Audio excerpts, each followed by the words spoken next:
Assalamualaikum warahmatullahi wabarakatuh. Waalaikumsalam warahmatullahi wabarakatuh. Selamat pagi anak-anak. Selamat pagi, Ibu. Sebelum kita mulai pembelajaran pada pagi hari ini, silakan ketua kelas dipimpin berdoa. Baik Bu, baik untuk teman-teman semuanya. Sebelum mulai pembelajaran, alangkah baiknya kita berdoa terlebih dahulu. Berdoa dimulai. Berdoa selesai. Alhamdulillah. Gimana nih kabarnya pagi ini? Alhamdulillah. Semoga anak-anak ibu selalu dalam lindungan Allah dan selalu dalam keadaan sehat ya. Amin. Oke, hari ini ada yang tidak masuk? Ada Ibu absen terlebih dahulu ya. Adis Norisma, Hadir. Amanda Irma, hadir. Aprilia Cahyani Tias, Elsa Sania, Hadir. Febika Rahma, Hadir. Fahrizatul, Sakit. Oh, sakit. Hasan Mustafa, Hadir. Nana, Hadir. Nur Fadila, Hadir. Mafiana Puspitasari, Hadir. Salama Hawa, Hadir. Sarwa Amalia, Hadir. Karisa Dini, Hadir. Wahyu Sofi. Hadir. Oke, sepertinya teman kalian ada yang sakit-sakit ya. Semoga lekas sembuh temannya. Amin. Pada pertemuan sebelumnya kita belajar apa anak-anak? Ya, betul sekali, kita belajar persebaran flora dan fauna. Sekarang ibu ingin tahu nih, apakah anak-anak ibu ini masih ingat atau sudah lupa nih dengan persebaran flora dan fauna di Indonesia? Ibu mau tanya, di Indonesia ini terbagi menjadi berapa wilayah? Bisa nggak? Yang bisa angkat tangan. Tak bisa. Iya? Ada 3, Bu. Apa aja? Lupa, Bu. Ayo temannya yang bisa membantu?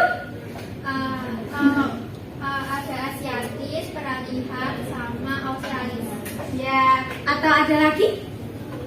Baik. Timur, Tengah, dan Barat. Ya, tepat sekali. Jadi persebaran flora dan fauna di Indonesia ini dibagi menjadi 3 wilayah. Yang bagian barat itu paparan Sunda atau Asiatis. Kalau yang tengah itu peralihan atau Asia Australis, dan yang bagian timur adalah Australis atau paparan Sadul. Seperti itu.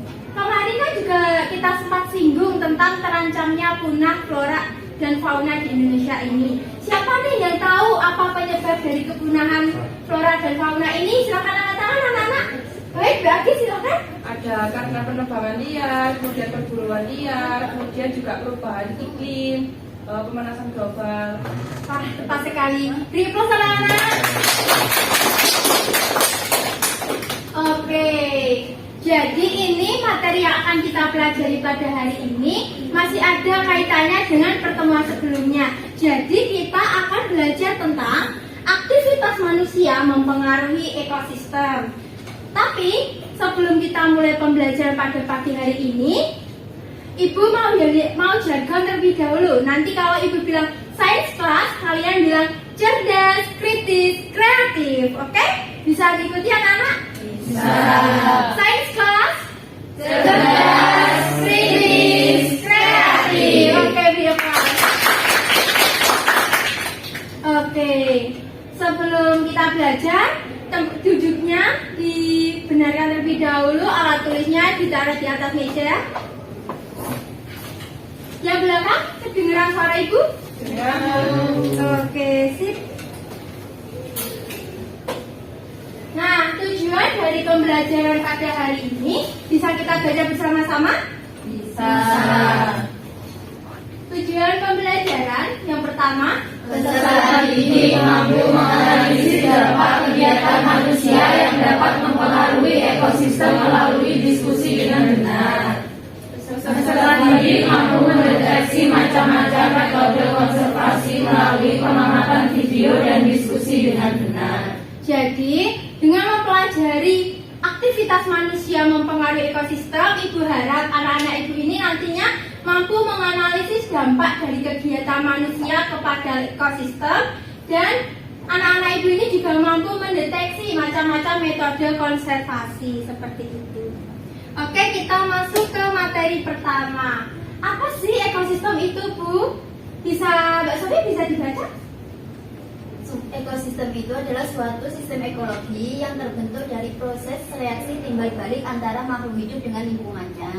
Ya, artinya makhluk hidup dengan lingkungan yang ada itu saling berhubungan satu sama lain. Dalam ekosistem itu ada komponen ekosistem. Siapa yang tahu komponen ekosistem ada apa aja? Biotik. Coba angkat tangan.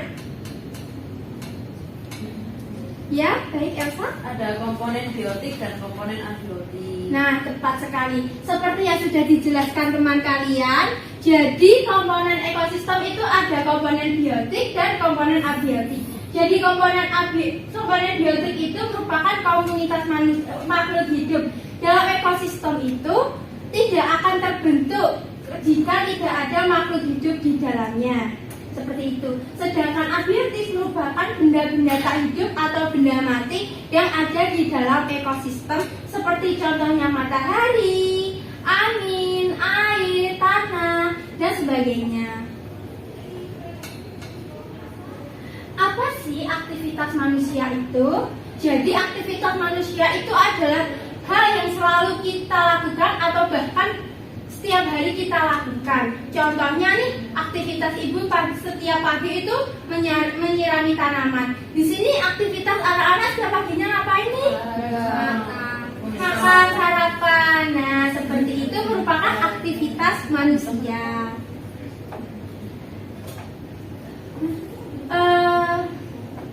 Ada ya sudah. Oke. Tadi kan ekosistem tidak akan terbentuk tanpa adanya makhluk hidup di dalamnya, termasuk manusia. Tapi manusia ini juga memberikan pengaruh positif dan negatif kepada ekosistem. Pengaruh positifnya yaitu membangun SDA, kehidupan flora dan fauna terjaga, serta yang negatifnya itu merusak ekosistem, terus manusia itu menyebabkan hutan tunduk, flora dan faunanya punah. Untuk menambah wawasan kita, Ibu ada video pembelajaran ini, bisa ditonton bersama-sama ya. Alam ini terdiri dari biotik dan abiotik yang saling menjaga keseimbangan lingkungan, juga alam dan manusia. Alam butuh manusia untuk dijaga dan dilestarikan. Manusia juga membutuhkan sumber daya alam. Namun terkadang alam yang awalnya sebagai sahabat bagi manusia dapat menjadi ancaman bagi kehidupan manusia, atau sebaliknya, manusia yang menjadi sahabat alam bisa menjadi ancaman bagi alam. Wah, tambah rumit ya. Lalu sebenarnya apa yang terjadi? Yuk simak episode berikut ini. Kok seperti sinetron ya episode? Pokoknya simak deh. Jangan lupa subscribe channel Mr. P.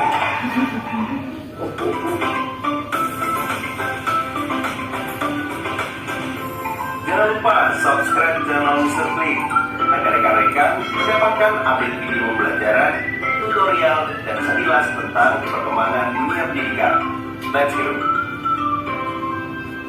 Pada video kali ini kita akan mencoba membahas sedikit permasalahan sederhana sahabat.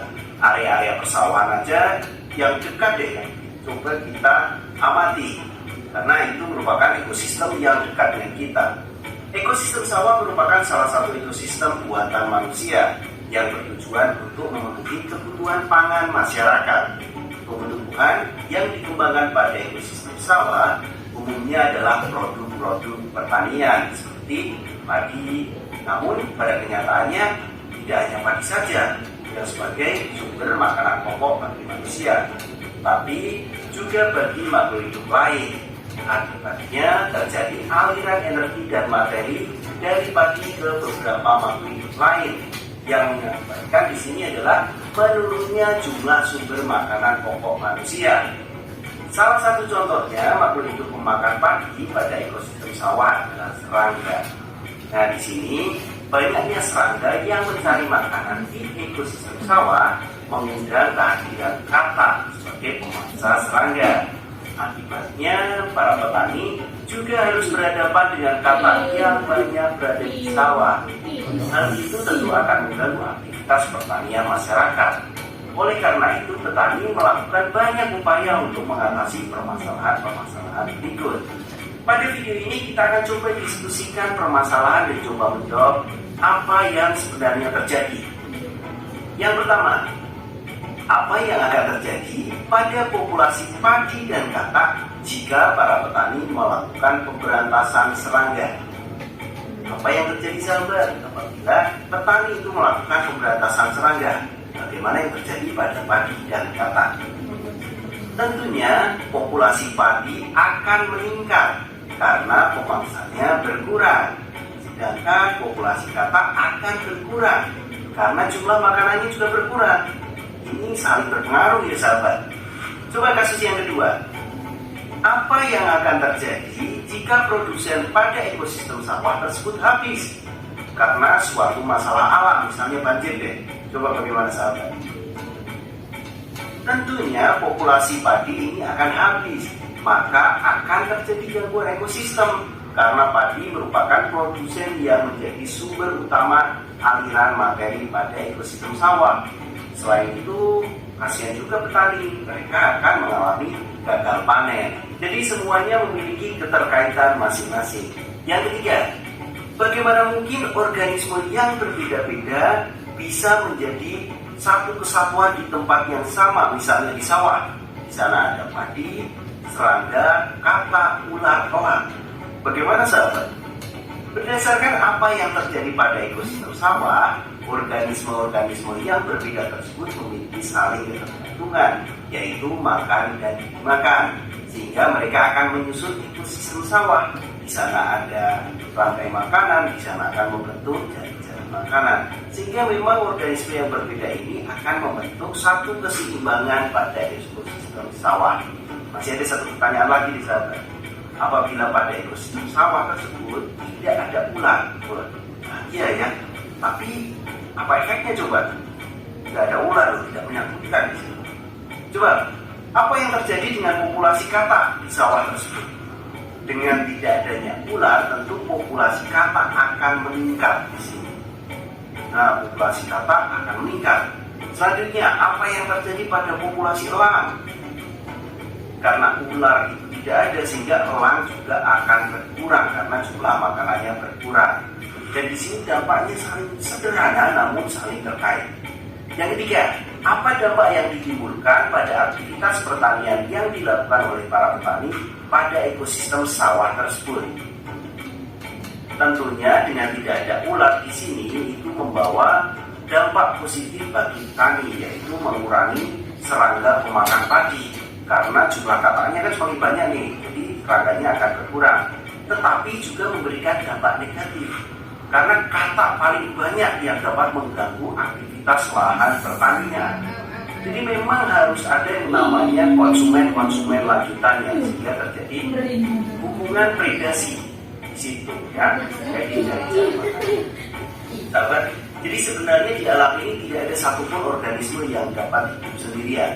Setiap organisme selalu membutuhkan organisme lain, bahkan juga bergantung pada alam, yaitu komponen abiotik. Adanya saling membutuhkan antara organisme satu dengan organisme lainnya menimbulkan interaksi sesama makhluk hidup, dan kebutuhan organisme yang masih bergantung dengan alam menyebabkan adanya eksplorasi alam. Di sini penting peran kita bersama bagaimana menjaga kelestarian alam agar tetap terjaga keseimbangan alam. Berikut adalah ulasan interaksi manusia yang mempengaruhi ekosistem. Semoga menambah pemahaman untuk sahabat semua, dan bagi sahabat yang membutuhkan resum dapat ditutup di kolom deskripsi ya. Apabila suka dan menikmati video Mr. King, jangan lupa like dan share, dan jangan lupa. Oke, setelah kita belajar mengenai aktivitas manusia mempengaruhi ekosistem, sekarang Ibu akan bagi kalian menjadi 4 kelompok ya. Jadi untuk kelompok 1 ada Mbak Agis Norisma, Mbak Amanda Irma, Mbak Aprilia Cahyaningtyas, sama Mbak Elsa. Untuk yang kelompok 2 ada Mbak Febika Rahma, Mbak Fahrizatul Laili, Mas Hasan, sama Mbak Nana. Untuk yang kelompok 3 ada Mbak Nur Fadila, Mbak Noviana, sama Mbak Salama. Dan untuk yang kelompok 4 ada Mbak Sarla Amalia, Mbak Tarisa, dan Mbak Wahyu Sofi. Silakan berkumpul dengan kelompoknya masing-masing. Posisinya Bu. Ini kelompok 1, kelompok 2, kelompok 3, kelompok 4. Iya. Ayo berdiri teman-teman.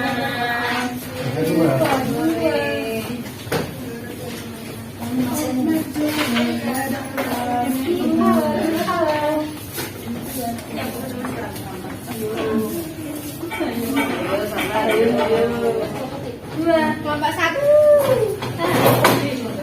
1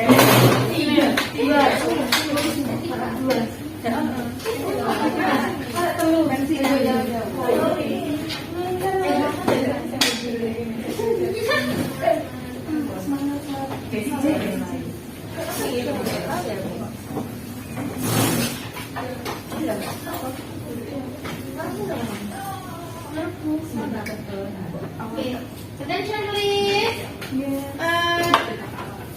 Belum ya?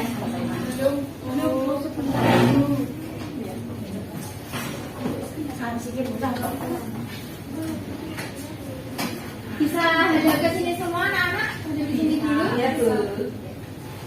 Oke, Ibu ada 2 gambar nih. Apa sih yang terjadi pada 2 gambar ini? Siapa yang bisa menjelaskan? Silakan angkat tangan. Coba Mbak Tarisa. Yang sebelah kanan itu ada orang yang menangkap ikan pakai jaring. Terus yang sebelah kiri itu ada orang yang menangkap ikan itu pakai bom atau pakai kupat. Betul. Apakah yang kegiatan yang dilakukan manusia ini dapat mempengaruhi ekosistem laut? Iya. Apa coba? Merusak ekosistem laut. Tepat sekali. Anak-anak ibu ini pintar-pintar ya. Apa semuanya?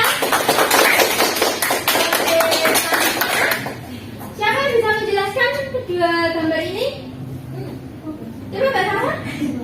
Kalau yang sebelah itu dia menanam pohon dengan apa ya, kayak bahan alami gitu.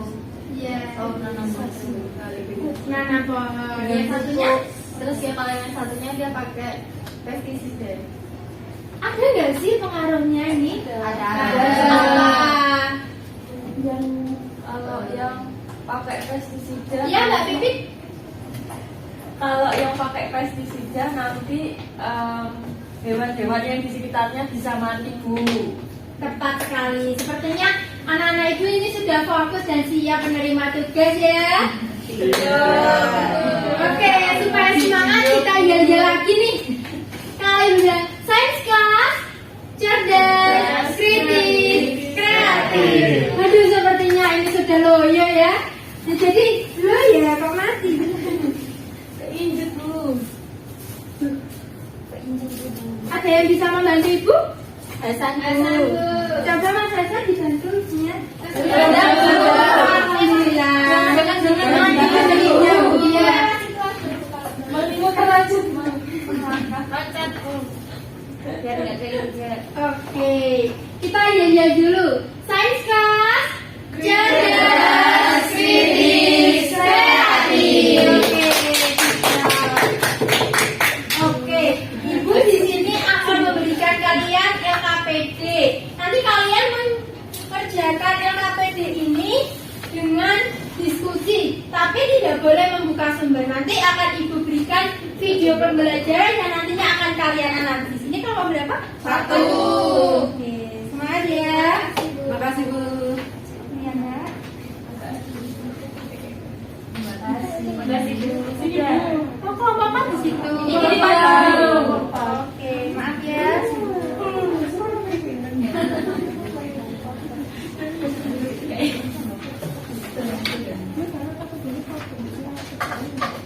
Oke. Ini attention please. Bisa hadap ke depan dulu. Oke. Ini adalah video pembelajaran yang akan kalian analisis. Jadi mohon perhatiannya diperhatikan dengan benar dan seksama ya. Oke. Satu baca ulang.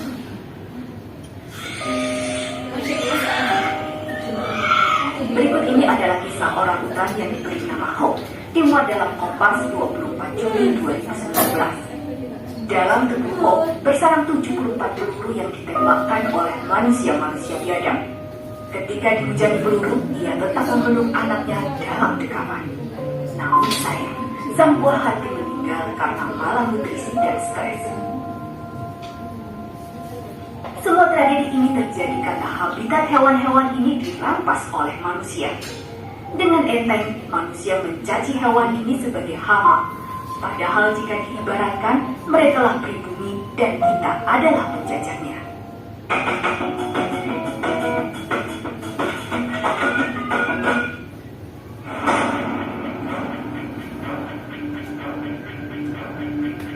Apabila umur bumi diibaratkan 24 jam, yaitu sejak awal penciptaan hingga saat ini, maka pada 4 detik terakhir adalah masa di mana manusia mulai menempati muka bumi.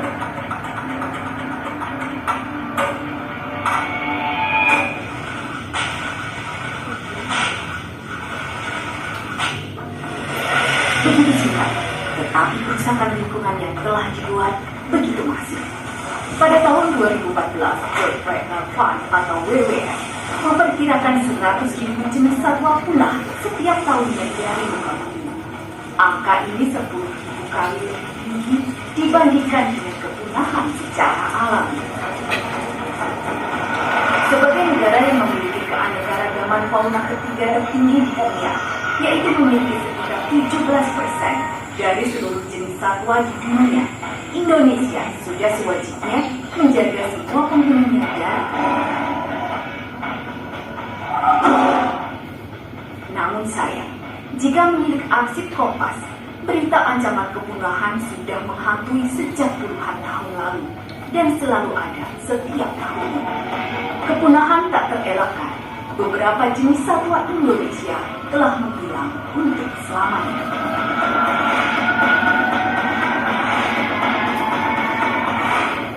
Untuk di abad 20 ini yang sudah quote-unquote official, yang locally extinct punah itu ya harimau Jawa, harimau Bali, dan babi kutil yang ada di Madura. Nah ini juga perhatian karena dunia sering melihat kepunahan itu hanya karena jenis-jenis yang karismatik. Nah ini juga menjadi permasalahan, sehingga untuk data-data tentang jenis-jenis yang lain itu kita tuh bahkan hampir tidak punya. Pengamat-pengamat yang satwa-satwa yang tidak terlalu mempunyai nilai jual itu yang tidak ada pengaruh, itu kemungkinan yang laju kepunahan itu sedang berjalan. Contoh sederhana seperti kambing hutan yang Sumatera, seperti kelinci hutan yang Sumatera. Nggak ada yang tahu dan tidak ada yang memperhatikan. Membunuh harimau Jawa menjadi simbol keberanian kala itu. Para pemburu dengan bangga berpose di depan buruannya. Bahkan pada zaman Belanda, terdapat permainan di mana ratusan orang bertombak mengepung harimau Jawa. Harimau dilambangkan sebagai kejahatan yang harus dibunuh. Meski memiliki sayap, bangsa Apes tak bisa terbang dari jangkauan manusia. Jadi pada saat ini burung yang sudah dianggap punah itu adalah curlek Jawa atau Phanelus macroperus. Jadi dulu burung ini hanya ditemukan di pantai-pantai utara di Pulau Jawa. Nah penyebab punahannya itu memang disinyalir ada perubahan habitat. Bayang-bayang kepunahan menghantui banyak spesies satwa di Indonesia. Potensi kepunahan itu saya bisa mengeneralisir secara suatu kawasan. Ada kawasan yang rutin terdampak dengan suatu kebakaran. Pada kawasan yang rutin menjadi area perluasan kegiatan pertanian atau perkebunan. Perburuan liar yang jelas itu yang akan lebih kepada yang sangat mempercepat untuk perburuan. Ya kalau isu zaman sekarang kan yang paling dekat itu kalau harimau itu konstan lah begitu, tetapi kan ada yang peak banyak itu kan seperti terenggiling di Himalaya itu kan. Nah itu karena laju untuk bisa diekstraksi dari alam itu cukup tinggi, jadi yang paling tinggi penyebabnya itu ya karena perburuan. Mereka mati demi memenuhi hal yang tak akan pernah terpuaskan. Kemudian ini yang besar, ini adalah rangkong gading. Burung ini saat ini dalam status critically endangered atau sangat terancam, hampir satu tingkat di bawah punah. Penyebabnya adalah burung ini diburu untuk diambil paruh, terutama paruh bagian atas. Ini adalah paruh bagian atas dari seluruh bagian tubuh rangkong gading yang dimanfaatkan sebagai bahan untuk diekspor secara ilegal untuk memenuhi kebutuhan pasar kerajinan di luar negeri adalah paruh bagian atas yang kecil seperti ini. Inilah contoh para satwa yang berada dalam situasi genting kepunahan. Mereka berada pada kategori critically endangered atau vulnerable. Warga Indonesia dipercaya oleh Yang Maha Kuasa untuk hidup berdampingan dengan keberagaman. Janganlah keserakahan mengkhianati kepercayaan itu. Mari kita ubah perilaku kita agar kita pantas dan layak disebut sebagai khalifah di muka bumi.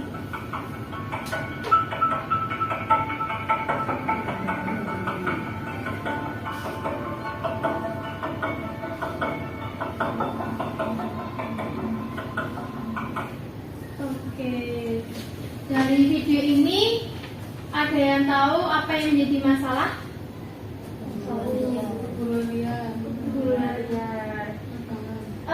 Ada nggak sih aktivitas manusia yang mengakibatkan itu? Apa aja maksudnya?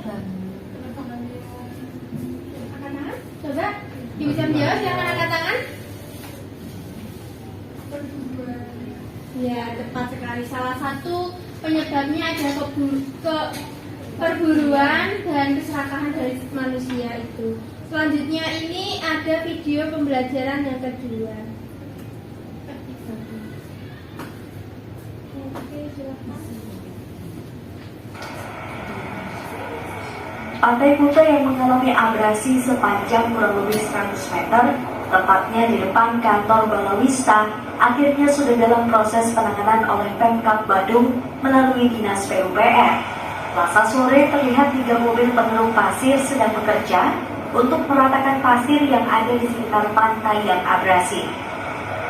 Kasih Reservasi PUPR Pemkab Badung yang ada di lokasi perataan pasir Pantai Kuta mengatakan abrasi yang terjadi di Pantai Kuta ini diakibatkan oleh cuaca buruk sehingga ombak yang kencang menghanyutkan pasir di sepanjang Pantai Kuta. Saat ini pihaknya sedang melakukan perbaikan dengan meratakan pasir yang hanyut sehingga Pantai Kuta bisa segera dinikmati oleh wisatawan. Kondisi Pantai Kuta ada sedikit abrasi lah, sehingga ada bukti dari pimpinan untuk melakukan penataan pasir yang kembali, sehingga bisa membuat wisatawan nyaman. Penataan mungkin akan berkunjung akan sedikit ramai kembali. Abrasi Pantai Kuta ini sebenarnya sudah menjadi isu yang menarik di Kabupaten Badung, mengingat kondisi abrasi yang semakin hari semakin parah. Namun, pihak Pemkab Badung kedepannya akan melakukan pemeliharaan yang serius terhadap Pantai Kuta, karena Pantai Kuta menjadi salah satu wisata unggulan di wilayah Kabupaten Badung. Penanganan abrasi Pantai Kuta di Badung ini sudah dilakukan oleh pihak PUPR Badung yang sudah menurunkan 3 alat berat untuk meratakan pasir yang hanyut terkikis ombak. Agung Kahige, Kompas Dewata. Oke. Setelah kalian melihat 2 video tadi, silakan dikerjakan LKPD-nya dan kawannya masing-masing ya. Ya, Bu. Ibu kasih waktu 15 menit. Nanti kalau sudah selesai dikumpulkan jawabannya. Oke.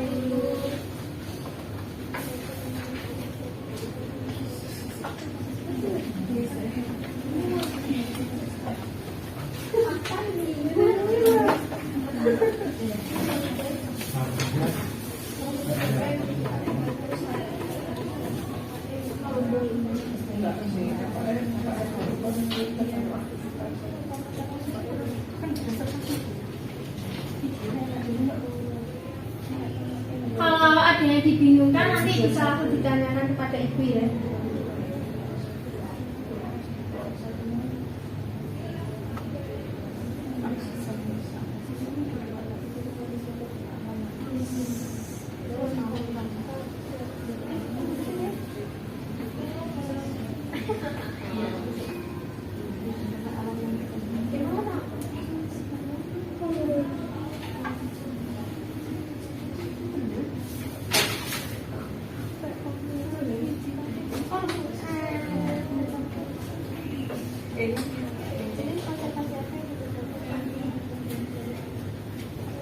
Bagaimana kelompok 1? Apakah tidak ada masalah?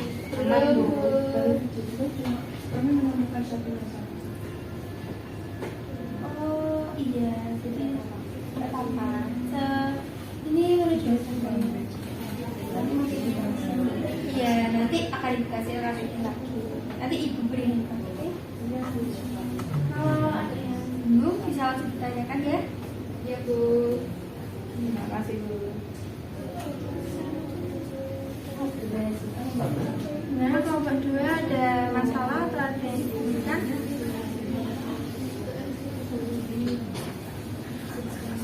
Ini nanti bisa masalah tadinya videonya kedua, jadi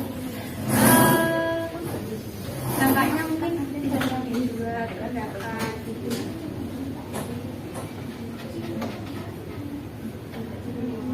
Iya, kan? Bagaimana kelompok berapa ini? Kelompok 4 ada masih belum apa yang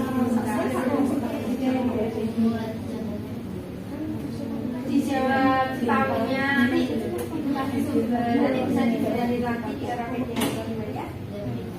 Ada lagi yang bukan?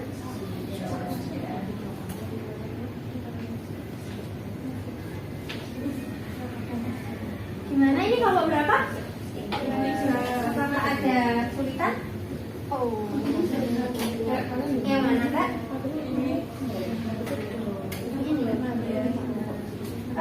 Ini bisa diberikan contoh lagi kok. Yang konservasi institu itu apa, seperti apa? Bisa seperti itu ya. Ini tadi bisa ditambahkan lagi masalah yang dari video kedua juga ya. Boleh. Oke anak-anak, ini LKPD-nya untuk 2 video tadi ya. Iya Bu. Apakah masih ada yang dibingungkan lagi Mbak? Nanti kalau bingung silakan angkat tangan saja ya.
menggambarnya secara sangat-sangat Saya nggak salah. tidak salah. Oh, karena nakal bu, Siapa Mas Hasan? salah bu.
Sudah selesai anak-anak?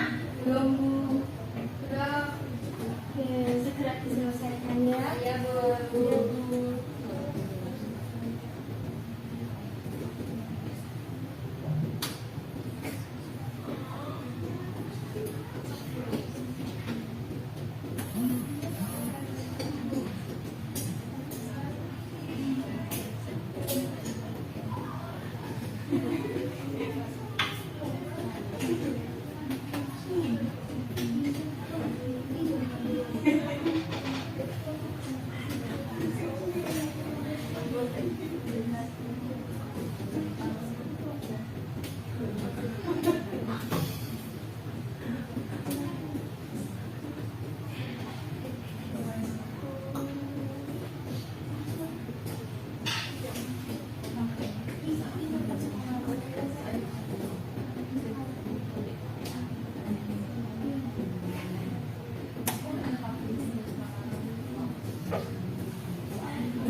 Sudah Bu, sudah paham maksudnya.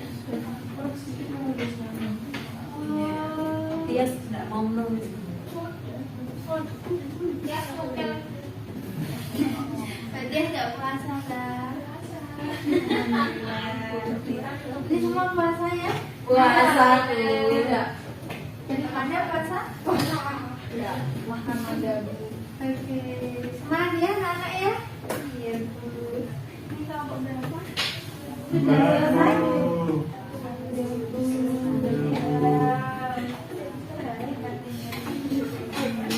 Oh jelas Bu.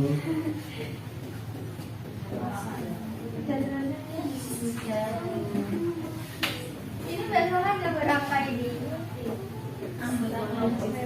Oh, seperti itu. Ini temannya kenapa rambutnya di atas semua? Mbak Sola pakai stiker.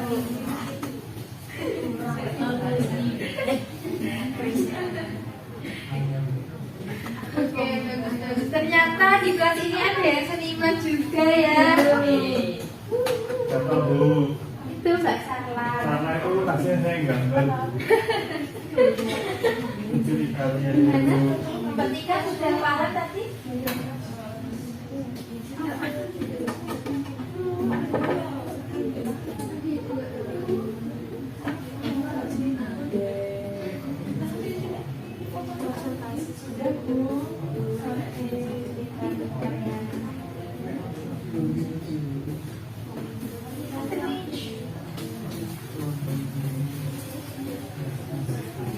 Oke, waktunya tinggal 3 menit lagi. Apakah sudah selesai semua?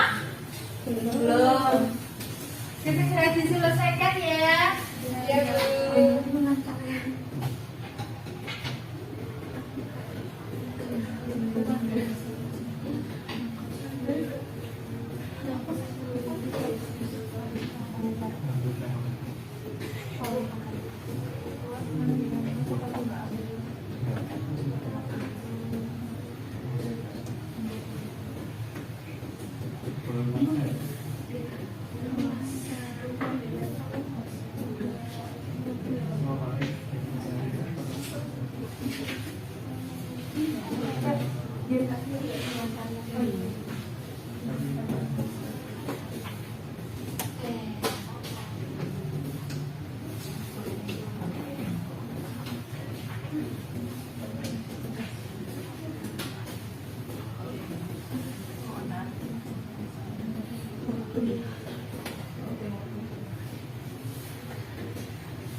Oke, karena waktunya sudah habis, KPD-nya bisa dikumpulkan. Ini Ya, kenapa Bu?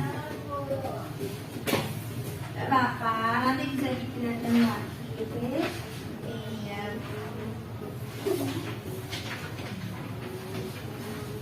Ngomong Pak?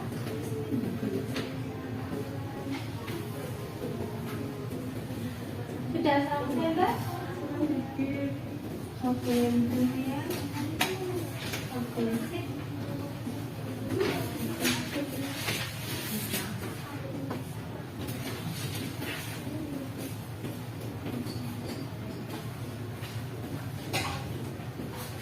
Anak-anak, anak-anak ibu ini masih semangat atau sudah ngantuk nih?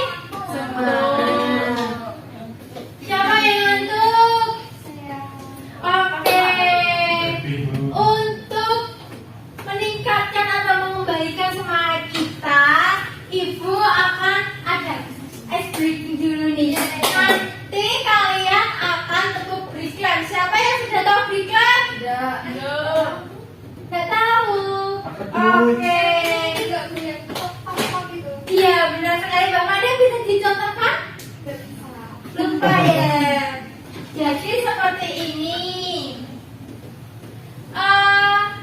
Duduknya dibenarkan Mbak Elsa, duduknya jangan seperti itu ya. Nah, duduknya yang benar dulu, tangannya di atas meja.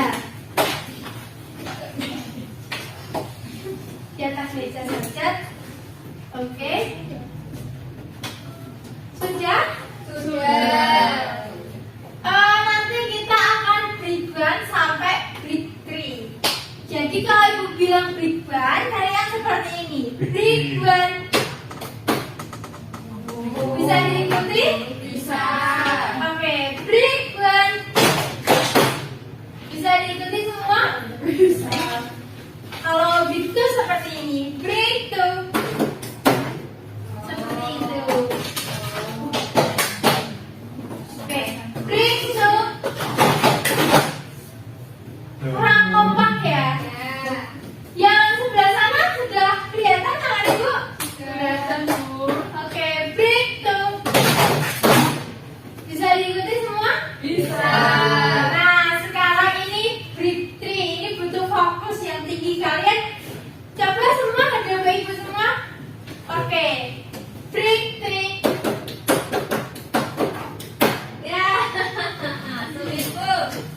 Bisa diikuti anak-anak? Coba break 3.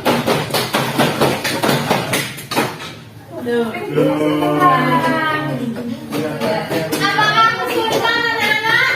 Ya. Jadi buat ada rumusnya nih supaya lebih mudah. Coba lihat ibu semua seperti ini. 1, 2, prak. 1, 2, 3, prak. 1, 2, 3, prak. 1. Seperti itu. Ya bu. Kita ulangi lagi. 1, 2, prak. 1, 2, 3, prak. 1, 2, 3, prak. 1. Seperti itu. Sudah mulai paham semua atau masih bingung? Oke, break 3.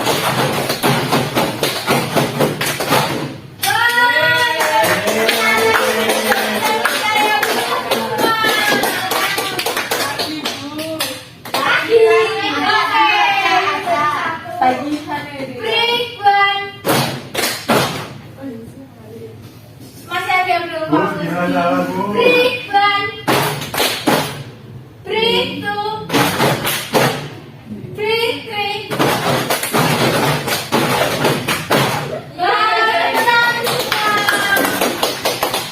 Oke, selanjutnya akan ibu beri LKPD yang kedua. Oke, ini nantinya kalian mengerjakan LKPD yang ini sesuai dengan sumber belajar berupa video ini dan akan ibu berikan handout seperti itu. Oke, ibu bagikan dulu ya.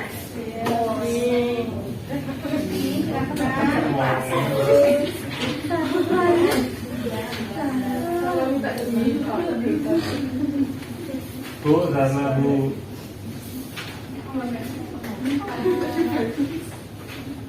Apa bu?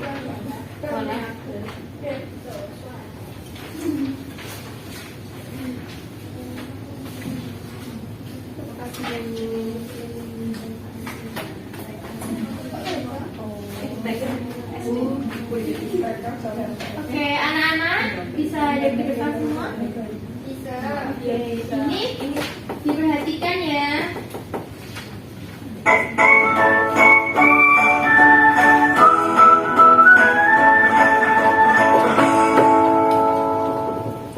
Awin mau awin.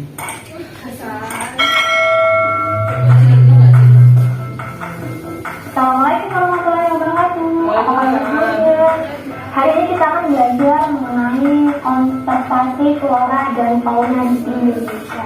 Kalau kemarin kita sudah membahas mengenai bioma, faktor persebaran flora fauna, lalu ada persebaran flora fauna di Indonesia maupun di dunia. Hari ini kita membahas mengenai konservasi flora dan fauna di Indonesia. Apa saja konservasinya, macam-macamnya seperti apa, untuk konservasi itu apa saja, kita akan membahas di video ini. apa sih konservasi? Jadi konservasi itu berasal dari kata conservation yang terdiri dari kata cons atau together dan server atau keep or save yang memiliki pengertian upaya memelihara apa yang kita punya. Keep atau save what you have, namun secara bijaksana atau reuse. Nah, konservasi itu dibagi menjadi dua. Ada konservasi in situ dan konservasi ex situ. Konservasi in situ adalah pelestarian habitat aslinya melalui konservasi cagar alam, cagar biosfer, dan suaka marga satwa. Sedangkan konservasi ex situ ialah pelestarian biota habitatnya melalui konservasi kebun kolektif, kebun raya, taman safari, kelas dan kebun binatang. Ini ada beberapa bentuk dari konservasi. Nah, ada beberapa penggolongan kawasan konservasi flora dan fauna. Nah, konservasi flora dan fauna menurut Peraturan Pemerintah Republik Indonesia Nomor 28 Tahun 2011 dibagi menjadi dua bagian pengelolaan, yaitu kawasan suaka alam atau KSA dan kawasan pelestarian alam. Yang pertama kita akan membahas mengenai kawasan suaka alam atau KSA. Nah, kawasan ini adalah kawasan yang memiliki ciri khas tertentu, baik di daratan maupun di perairan yang mempunyai fungsi pokok, yaitu sebagai kawasan pengawetan keanekaragaman tumbuhan dan satwa serta ekosistemnya yang juga berfungsi sebagai wilayah sistem penyangga kehidupan. Nah, kawasan suaka alam atau KSA dibagi menjadi dua. Yang pertama adalah cagar alam, dan yang kedua adalah suaka marga satwa. Apa sih bedanya? Kita akan bahas setelah ini. Yang pertama kita akan membahas mengenai cagar alam. Dari katanya tadi sudah dapat menggunakan ya, cagar alam atau kuncinya ada di alam. Cagar alam adalah suatu kawasan suaka alam yang karena keadaan alamnya mempunyai kekhasan tumbuhan, satwa, dan ekosistemnya atau ekosistem tertentu yang perlu dilindungi dan perkembangannya berlangsung secara alami. Nah, cagar alam yang terkenal di Indonesia itu ada beberapa, seperti cagar alam Pulau Dua di Jawa Barat. Itu biasanya terkenal dengan tempat atau sebutan Kerajaan Gunung. Lalu ada cagar alam Cibodas itu di kaki gunung di Jawa Barat, itu adalah cagar alam hutan di daerah Batak. Lalu ada cagar alam Ujung Kulon di Jawa Barat, itu untuk melindungi badak, rusa, buaya, banteng, babi hutan, dan burungnya. Lalu ada juga cagar alam Penanggung di Pangandaran di Jawa Barat, itu untuk melestarikan hutan dan juga untuk melindungi rusa, banteng, dan babi hutan. Lalu ada cagar alam Lali Jiwo di Jawa Timur, itu terdapat tempat atau hutan alam flora alpin dan beberapa jenis cemara. Lalu ada cagar alam Rafflesia di Bengkulu, khususnya untuk melindungi bunga Rafflesia. Ini adalah contoh dari bunga Rafflesia, yaitu bunga bantai raksasa. Lalu ada cagar alam Sibolongi di Sumatera Utara. Nah, tempat ini untuk melindungi pohon lebat dan bunga bantai raksasa. Adalah bunga bantai raksasa yang tadi di cagar alam Lali Jiwo di Jawa Timur. Lalu ini adalah cagar alam Sibolongi di Sumatera Utara. Kemudian kita akan membahas mengenai suaka marga satwa. Suaka marga satwa adalah kawasan suaka alam yang karena keadaan alamnya mempunyai kekhasan atau keunikan jenis satwa. Kita kata kuncinya adalah satwa ya. Suaka marga satwa, kalau cagar alam itu kata kuncinya alam, kalau suaka marga satwa adalah satwa. Nah, ada beberapa kriteria daerah yang menjadi kawasan suaka marga satwa, antara lain yaitu yang pertama merupakan tempat hidup dan berkembang biakan dari jenis satwa, lalu merupakan habitat dari suatu jenis satwa langka atau satwa yang khawatir akan punah, lalu memiliki tingkat keanekaragaman dan populasi yang tinggi, kemudian merupakan tempat hidup satwa misbes tertentu, memiliki kawasan yang luas sebagai habitat jenis satwa yang bersangkutan. Ini dari beberapa kriteria daerah yang menjadikan suaka marga satwa. Kemudian ada beberapa suaka marga satwa yang terkenal di Indonesia, seperti suaka marga satwa Gunung Leuser di Aceh, itu memiliki gajah, badak, Sumatera, orangutan, tapir, harimau, kambing hutan, rusa, dan burung. Kemudian ada suaka marga satwa Sumatera Selatan, itu untuk melindungi tapir, badak, kerbau liar, harimau Sumatera, gajah, dan rusa. Lalu ada juga suaka marga satwa Baluran di Jawa Timur, Ini untuk melindungi badak, banteng, pembawa air, hujan, anjing, hutan, dan binatang talang. Kemudian yang keempat ada Suaka Marga Satwa Pulau Komodo, tentunya berada di Nusa Tenggara Timur. Ini untuk melindungi biawak komodo, burung kakatua, ayam hutan, kerbau liar, babi hutan, dan rusa. Ada khususnya di Pulau Komodo ini untuk melindungi komodo dari mereka. Karena komodo itu adalah hewan khas asli Indonesia yang harus dilindungi, dijaga, dilayani, dan diusahakan tetap ada supaya tidak punah. Lalu yang kelima adalah Suaka Marga Satwa Pulau Mojo di Sulawesi. Ini untuk melindungi burung kakatua, ayam hutan, sapi liar, dan hutan dan rusa. Kemudian ada Suaka Marga Satwa Kutai di Kalimantan Timur. Ini untuk melindungi babi hutan, banteng, orang hutan, dan harimau. Lalu yang kedua kita akan membahas mengenai kawasan pelestarian alam. Nah, kawasan pelestarian alam selanjutnya disingkat dengan KPA adalah kawasan dengan ciri khas tertentu, baik di daratan maupun di perairan yang mempunyai fungsi pokok penunjang sistem penyiaran ekosistem, pengawetan keanekaragaman jenis tumbuhan dan satwa, serta pemanfaatan secara lestari sumber daya alam hayati dan ekosistemnya. Nah, ada beberapa kategori. Yang pertama ada taman nasional. Taman nasional adalah kawasan pelestarian alam yang memiliki ekosistem asli, dikelola dengan zonasi, serta dimanfaatkan untuk tujuan penelitian, pendidikan, penunjang budidaya, pariwisata, dan rekreasi. Nah, ada beberapa manfaat yang dirasakan adanya taman nasional. Yang pertama merupakan kawasan yang memiliki nilai ekonomis, dapat menjaga keseimbangan kehidupan, lalu memiliki nuansa keindahan berbagai wisata alam, merupakan objek dalam pengembangan ilmu pengetahuan, pendidikan, dan penelitian. Lalu yang kelima, keragaman sumber daya alam kawasan konservasi baik darat maupun perairan. Oke, selanjutnya ada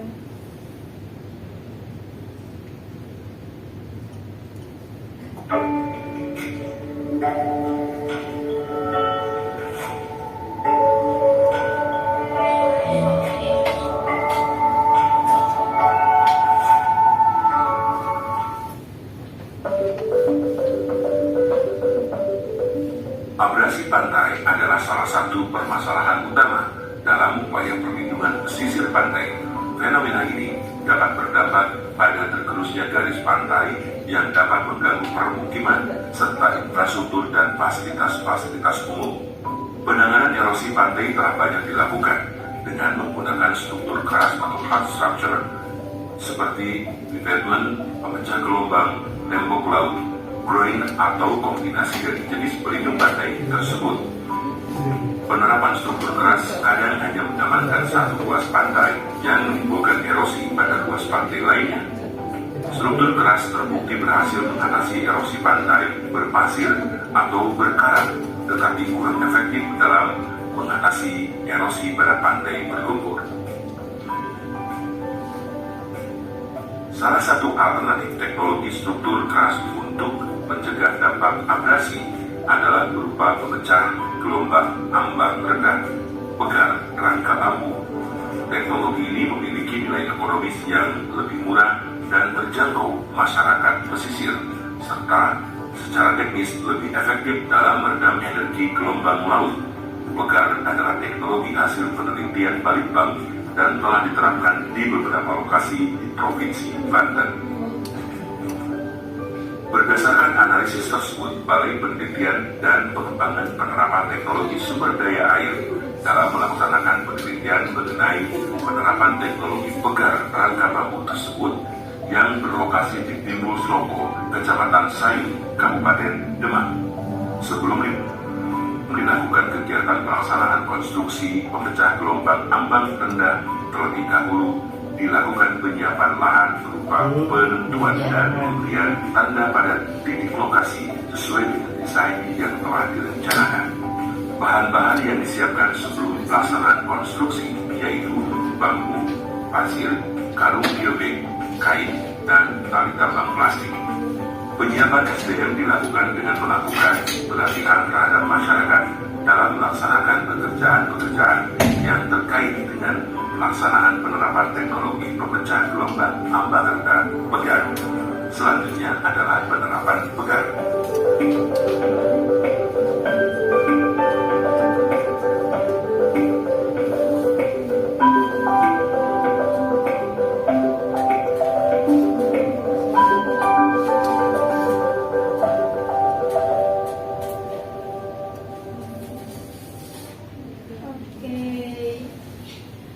LKPD-nya silakan dikerjakan, Ibu beri waktu 10 menit.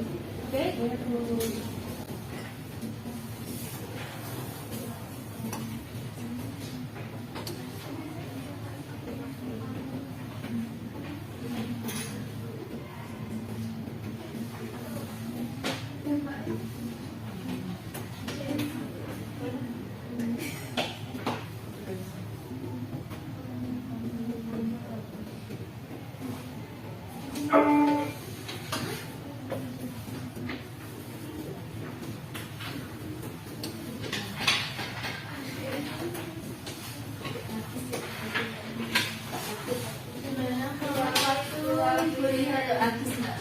Kebingungan, apa yang dibingungkan? Yang nulis nggak ada yang pas. Siapa yang Pita, Ibu Pita. Apakah ada yang dibingungkan? Belum, Bu.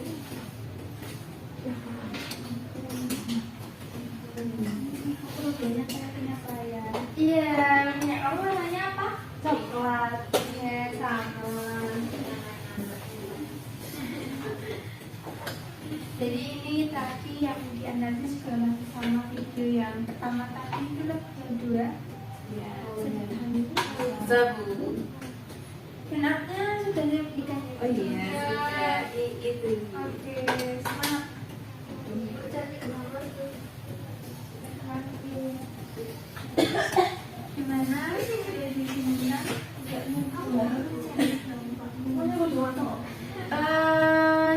Jadi dampak aktivitasnya itu yang tadi, yang dua video yang pertama itu, video pembelajaran. Ya ada positifnya enggak kalau menurut kelompok 2 ini? Kalau ada yang dituliskan, tapi kalau dampaknya negatif aja ya dituliskan juga yang negatif aja.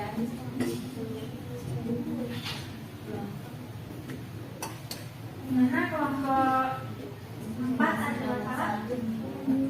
Sudah paham semua kan ya? Pintar-pintar ya. Gimana ini kelompok 3? Sudah. Ininya tadi dampaknya itu yang tadi itu kan Mbak, yang dua video yang awal itu, ini yang dianalisis anak-anak, ini yang dianalisis masih dua video yang awal tadi. Nah, video yang terakhir ini merupakan sumber belajar untuk kalian. Seperti itu. Bisa dipahami? Bisa.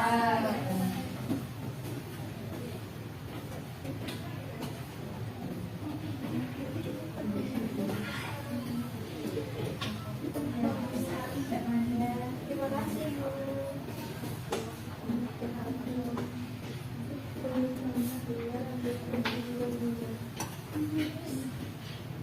Berapa menit Bu waktu ini? 10 menit. Ini Bu Didengarkan WL saya. Ya, tadi dia ngajak Ya. Iya, Bu. Gimana nih Mbak Elsa? Iya, Bu. Sobekmu katanya sobek kan ya? Iya, Bu. Pandai. Apa?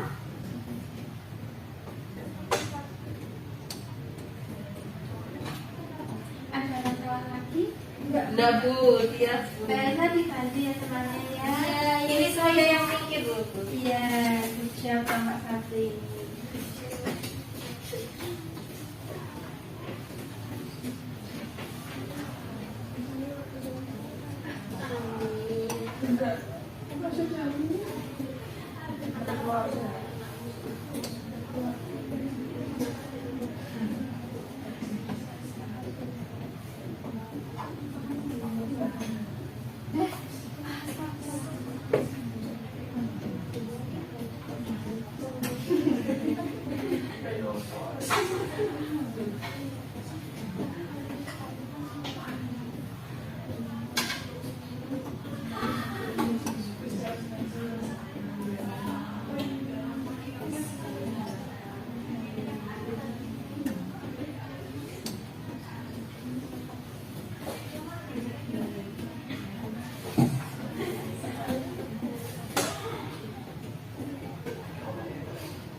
Oke anak-anak, waktunya sudah selesai ya. Iya Bu. Sudah selesai semua atau ada yang masih belum? Sudah. Belum. Oke, untuk yang belum jangan khawatir ya. Ini LKPD-nya nanti bisa kalian bawa pulang. Nanti kalian kerjakan dengan kelompok kalian ya. Iya Bu. Oke. Ibu bagikan tadi LKPD yang sudah Ibu nilai. Kekurangannya bisa kalian tambahkan atau kalian dengarkan di LKPD yang kedua ini ya anak-anak. Aku banyak sekali nilainya.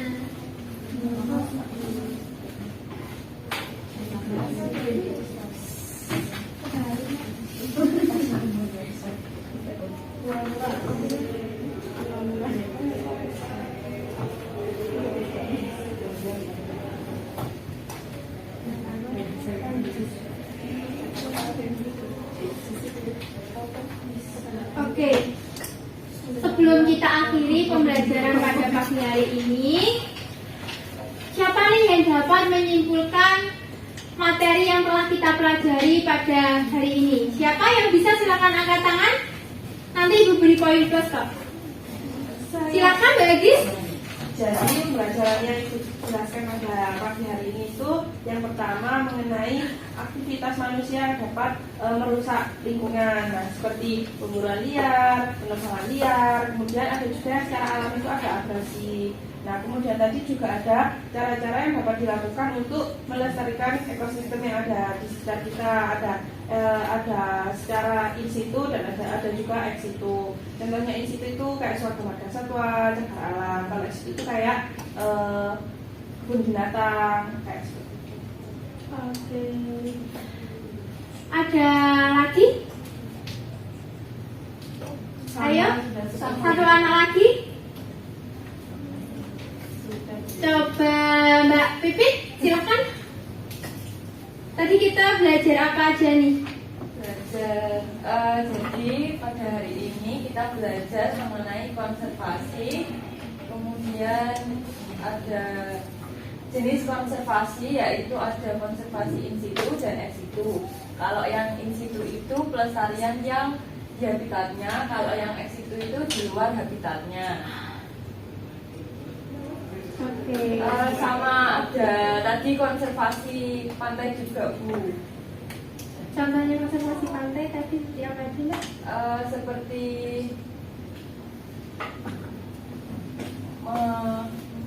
membangun pemecah gelombang dan menanam mangrove. Oke, tepat sekali. Beri aplaus untuk Mbak Aki dan Mbak Rizky.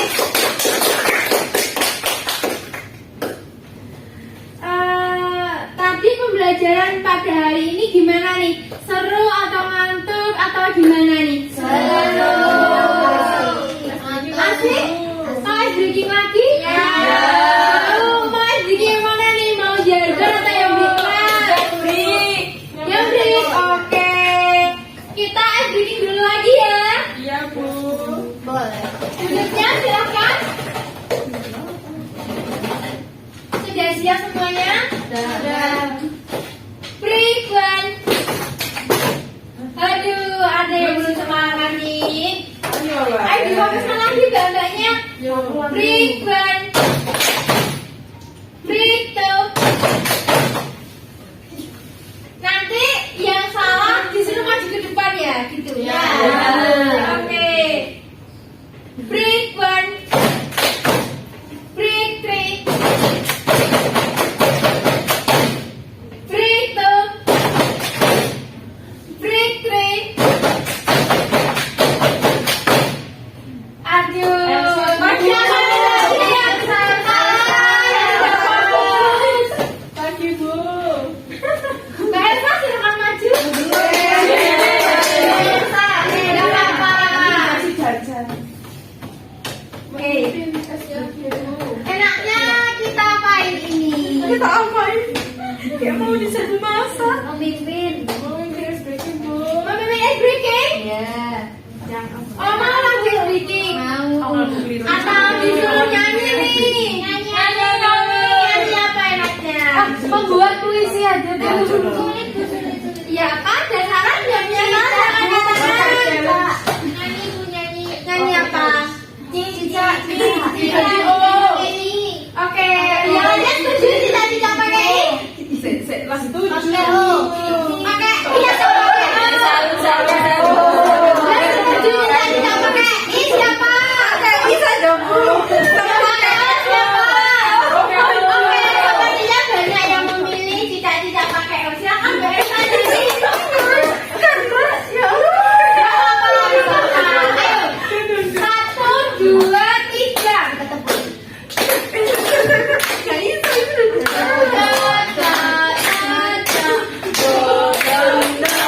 kita ulangi. 1,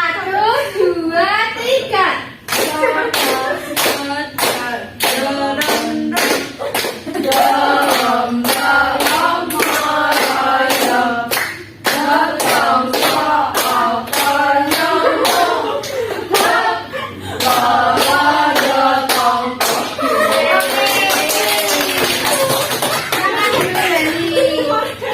Sudah cukup ya? Oke.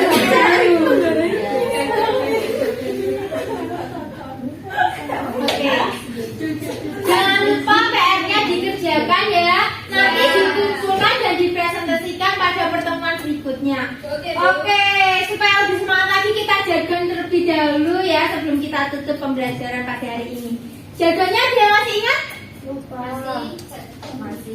Dia masih siapa? Silakan dipimpin.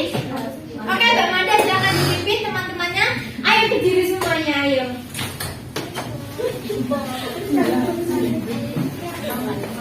Oke.